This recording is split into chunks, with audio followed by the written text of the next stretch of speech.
Yo, what is up you guys? Welcome back to the channel. In today's video we have finally got some confirmed information on how the watermark system works, how getting higher gear score works from a developer in New World.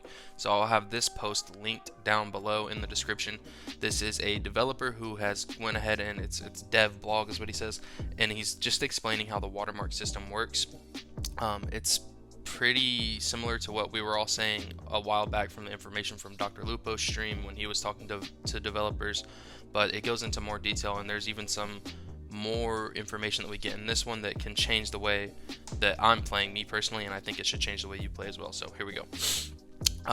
If you don't know what the high watermark system is or what it does, it's a system that kicks in when your character reaches level 60, and it ultimately governs the power of the gear drops you receive as you venture into the more dangerous areas of the world and fight more powerful enemies. When an enemy or a container, so like chests that you're getting, elite chests, or just elite mobs that you're dropping, drops a piece of gear for you, it rolls on its gear score. During your leveling experience, this gear score naturally progresses with your level, so as long as you're fighting stuff that's like near your level, you're going to get gear that is for your level as far as gear score is concerned. But when you reach level 60, the mechanic changes. So you gain an upper gear score limit on drops that gradually increase. So you start off at getting like 500 is pretty much what you're going to be looking at, like in the Dynasty dungeon, right? Your gear score drops are all going to be set to 500.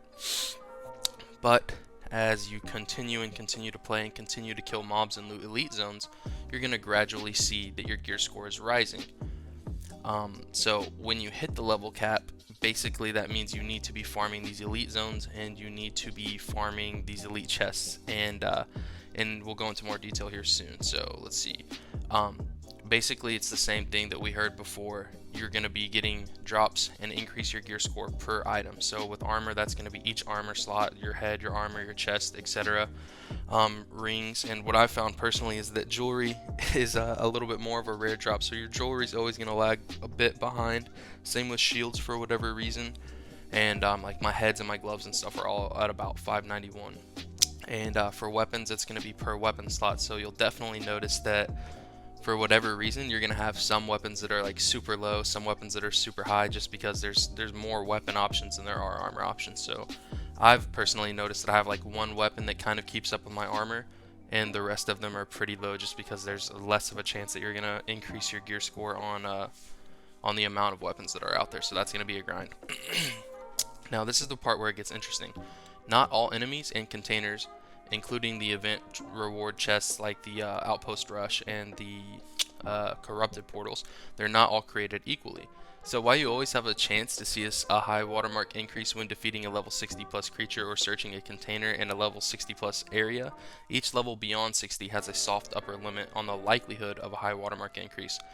So basically what that means is that you can increase your gear score in a level 60 area, but for each level that it goes up from 60, so let's say 61, 62, you're going to be getting a chance to drop higher drops. And they even go as far to say that level 64 plus enemies are capable of reliably dropping gear score up to 600. So what does that mean? Basically you want to avoid farming the lower level areas and kind of just stick to high level stuff like 64 plus, because you're just going to have a better chance at increasing your gear score. Although you can, now it does say you can do it, so if you're really in the grind and you want to just grind it out, you go farm all the elite zones, get all of the chests. But I think to save my time and to work on other things in the game that are definitely necessary, I'm going to stick to the 64 zones.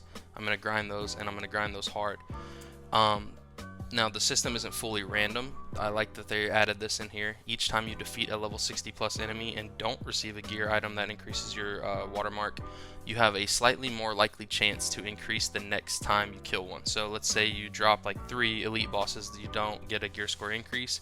Each time that happens, it adds like I guess stacks of luck to you. I don't know how that works, and you're more likely to see a high watermark increase on the next kill. So basically it rewards you for grinding this, is the way it looks. So he goes on to say that competing for drops in the powerful enemy areas, so like Mirtgard, Reekwater, it's the 2 spots that I like to farm. They've got the highest level bosses. It can be tough when you're competing with other groups that are also trying to farm the area. The way it is for me right now on my server is that oftentimes I'll see super large groups of guys going in just to run through everything really quickly and get the chests, and they usually dip off after they're done. They don't stick around to farm bosses. But if you're going to farm the bosses, I would seriously recommend that you bring no more than 2 groups, so like 10 people max. Once you start getting up to like 15 people, your chances of getting drops from the bosses and the named mobs are like severely decreased. So if you're gonna be farming for gear score, take a small group, 2 healers, 1 tank, and then a buttload of DPS, and you should be solid. You should never die. And the next thing that he goes on to say is that if you want to maximize your chance of getting high watermark increase in a more controlled environment, expeditions are the way to go. So Garden of Genesis, Lazarus are great places. Obviously, you can only go in there with 5 people, so you're gonna be getting your boss drops. And it goes on to say that the named bosses, so like the bosses that you're fighting in these areas, not the mini bosses, but the named bosses, are guaranteed to give you a gear score increase. So what we've been planning on doing seems to be the right way to go, is get all of your gear score up to 591 outside of dungeons, right? Save your keys for now until you hit 591, and then from 591 to 600 you farm the dungeons, because you're guaranteed to get an increase. So no matter what you do, every time you go into these dungeons, you're going to be killing, three bosses. Each one of those is guaranteed to drop you a higher gear score item. So that's going to give you your final little boost to 600 gear score, is the way that I'm interpreting all of this information. Also, this last little bit that he puts in here, we know that tuning orbs for those expeditions are particularly time consuming to craft, so they're going to be making some changes to that, and those changes should come out in November. So November is right around the corner. Right now, if you're not at 591 gear score yet, and you're not actively farming to 600 in those dungeons, I would say, man, hold on to your keys. If you're in guild, in company, hold on to your keys. If some random guy asks you, hey, you want to run this dungeon for me, go ahead, use his key, let him take the L. But tell your company and tell your guys to save their keys. You want to keep those in your company, and you're gonna definitely want to farm those once you get to 591 gear score. Awesome. And if your stone cutting is like high enough to craft the tuning orbs right now, maybe hold on to those mats, because right now they're ridiculously expensive. They're time gated. I think it's like 1 a week right now. If they change that and you've already crafted X amount of keys, and then they make it all the much easier, you could have got way more out of your mats and made possibly more keys. This is all speculative, but I mean, they're saying they're going to make it easier to craft the orbs next month. That's right around the corner. Save your mats, save yourself the heartache, and wait to see what they do to these tuning orbs. So that's all I've got for you guys today. If you enjoyed the video or learned anything, please hit that like button, and make sure you tap the subscribe button, man. Hit the notification bell. Later today, I'm going to be dropping my 2 rotations. So I've got a rotation that you can farm named bosses in a small group in Reekwater for the high level mobs, and I'm also going to be dropping a rotation in Mirkgard.